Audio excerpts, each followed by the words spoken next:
The Essays of Francis Bacon of Nature in Men. Nature is often hidden, sometimes overcome, seldom extinguished. Force maketh nature more violent in the return.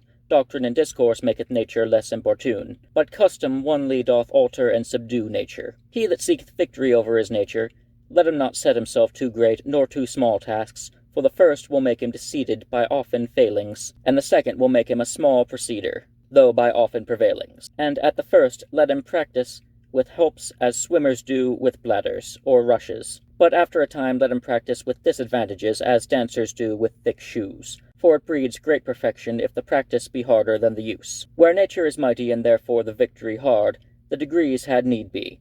For to stay and arrest nature in time, like to him that would say over and 4 and 20 letters when he was angry, than to go less in quantity, as if one should in forbearing wine come from drinking healths to a draught at a meal. And lastly, to discontinue altogether. But if a man have the fortitude and resolution to enfranchise himself at once, that is the best. Optimus ille animi, vindex, lidentia, pectus vincula qui, rupit, dedoluitque, semel. Neither is the ancient rule amiss to bend nature as a wand to a contrary extreme, whereby to set it right, understanding it where the contrary extreme is no vice. Let not a man force a habit upon himself with a perpetual continuance, but with some intermission.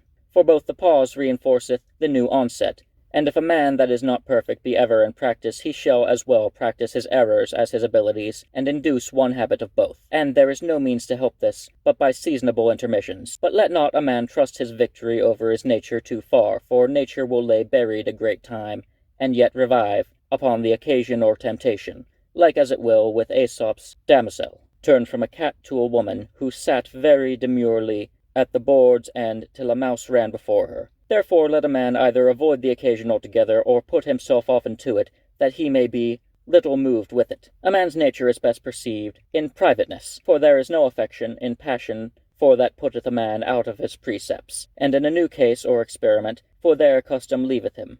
They are happy men whose natures sort with their vocations, otherwise they may say, multum incola fuit anima me, when they converse in those things they do not affect. In studies, whatsoever a man commandeth upon himself, let him set hours for it. But whatsoever is agreeable to his nature, let him take no care for any set times, for his thoughts will fly to it of themselves. So as the spaces of other business or studies will suffice. A man's nature runs either to herbs or weeds. Therefore let him seasonably water one and destroy the other.